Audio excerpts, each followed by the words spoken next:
کر کے میں اس آیت کو سمجھاتا ہوں، پھر انشاءاللہ کھوپڑی میں بیٹھے گی ہے.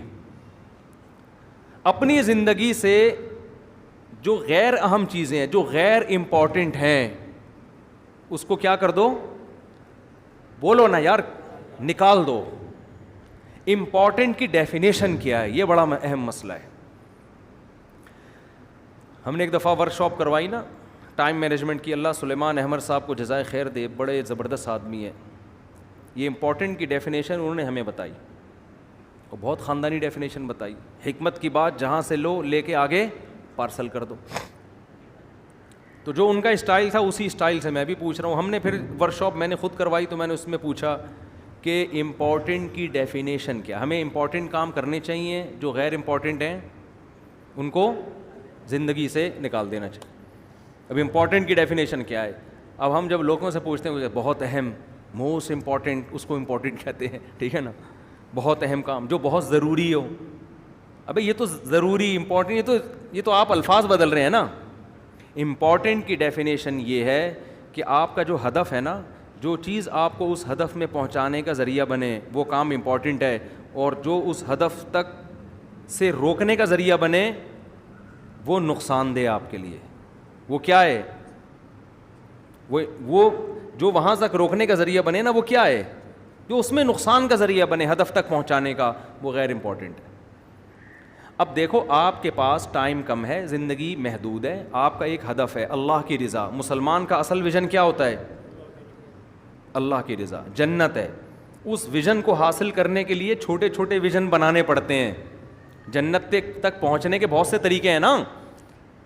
بھائی ایک آدمی صبح پڑھا ہوا ہے، اسکول نہیں جا رہا. کیوں نہیں جا رہا؟ بھائی میرا ہدف ہے اللہ کو راضی کرنا، میرا ہدف تعلیم ہے ہی نہیں، میں اسکول نہیں جاؤں گا. اس کو بولو کما کے لا، کہہ رہا ہے میں کماؤں گا نہیں. میں کمانے کے لیے پیدا نہیں ہوا، میں کس کے لیے پیدا ہوا ہوں؟ اللہ کے لیے. بعض لوگ ایسے اللہ کا لفظ بڑھ کے نا بول رہے ہوتے ہیں. یہ میں اللہ کا لفظ اس لیے بولتا ہوں، ایک پرویزی تھا منکر حدیث، ہم جب بھی اس کے پاس جاتے نا ہمیں الو بنا رہا تھا. وہ کہہ رہا ہے ہم قرآن کو مانتے ہیں، قرآن کو. تو یہ اللہ کا لفظ بڑے جلال سے بولتا تھا، ایک دم ہمارے دل دہل جائیں گے، یا تو بڑا نیک آدمی ہے. تو رب العالمین نے فرمایا. تو یہ نا منہ بھر بھر کے ٹوپیاں بہت کراتے ہیں.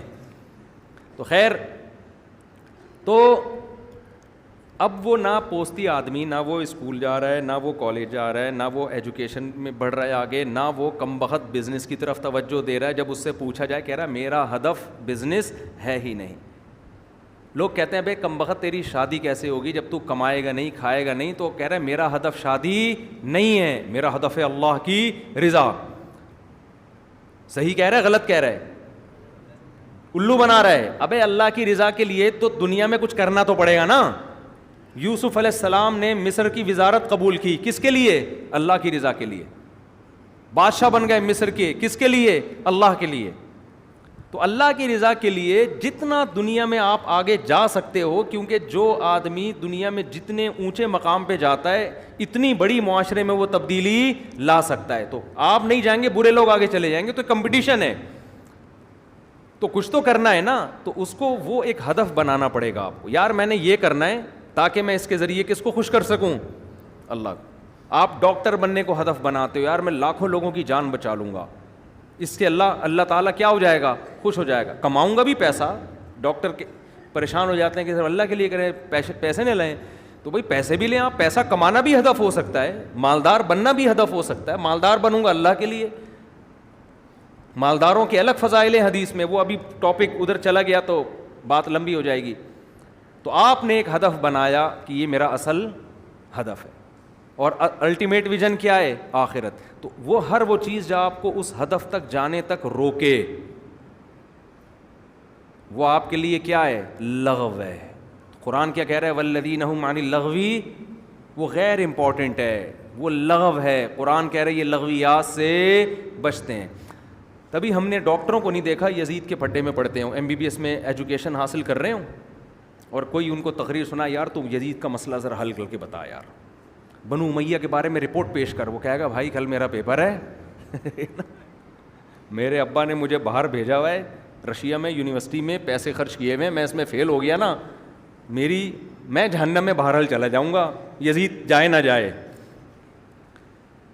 تبھی وہ پڑھ بھی لیتا ہے. اور اگر وہ میڈیکل کالج میں ایجوکیشن کے دوران بنو امیہ کے بکھیڑے لے کے بیٹھ جائے, جیسے بعض لوگ یوٹیوب پہ بنو امیہ سے ان کو ایسی چڑ ہو گئی ہے کہ اچھے کام بھی غلط اور غلط تو ویسے ہی غلط, امت کو اسی میں الجھا دیا, تو پھر آپ مجھے بتاؤ کہ وہ پڑھ لے گا؟ وہ کبھی بھی نہیں پڑھ سکتا. آپ اسے کہو گے بھائی اپنی تعلیم کو فوکس کرو, تو خوب سمجھ لیں جب تعلیم کو فوکس کرے گا نا تو فوکس کرنے کے بعد بھی نہیں پھڈے میں ڈالا جائے گا اس کو, اس لیے کہ آگے اس سے بھی بڑے بڑے اہداف آپ کے سامنے موجود ہیں. تو اس لیے قرآن کہہ رہا ہے وہ تمام چیزیں جو آپ کو عملی تبلیغ میں سنا, کبھی ریونڈ میں کبھی سنا آپ لوگوں نے تبلیغ جماعت میں حاجی عبدالوہاب صاحب نے 3 گھنٹے کا بنو امیہ پہ بیان کیا ہو؟ کبھی سنا؟ تبلیغی اجتماع 3 دن کا ہوتا ہے, 3 گھنٹے کے بیانات بھی ہوتے ہیں. کبھی سنا کہ انہوں نے بنو عباس بنو امیہ کے بارے میں رپورٹیں پیش کی ہوں اور کیڑے نکالے ان میں بیٹھ کے؟ ان کو پتا ہے بھائی جو ہدف ہے اس سے کیا ہو جائیں گے, رہ جائیں گے. تلک امۃ قد خلت لہا ما کسبت, لوگ تھے جو چلے گئے, انہوں نے وہ جو کمایا تھا ان کو مل گیا, جو نیکیاں کی تھی اس کا بدلہ, جو برائیاں کی اس کا بدلہ. ایک مثال دے کے بس آگے چلتا ہوں.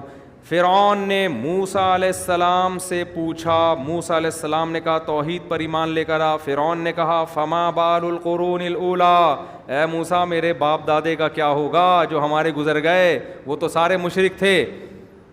اب موسیٰ علیہ السلام اگر کہہ دیتے جہنم میں جائیں گے سارے کے سارے, تو بحث کا رخ کیا ہو جاتا؟ چینج. فرعون کہتا دیکھو تم سب کے باپ دادوں کو کیا کہہ رہے ہیں, جہنمی. لوگ طیش میں آتے. اب اللہ کے بارے میں ڈیبیٹ ختم ہوتی اور ایک نئی ڈیبیٹ شروع. اب پہلے ان کو ثابت کرو کہ یہ جنتی ہیں کہ جہنمی, مناظرے کا رخ ہی کیا ہو جاتا؟ چینج.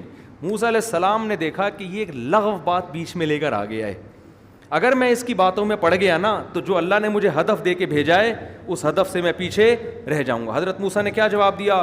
علمھا عند ربی فی کتاب. وہ کہاں جائیں گے اللہ کو پتہ ہے. بھائی کتنا زبردست جواب دیا.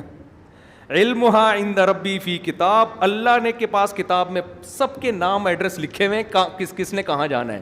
لا یضل ربی, میرا رب کبھی غلطی نہیں کرتا کہ بھیجنا جنت میں تھا اور بھیج کہاں دے, جہنم میں.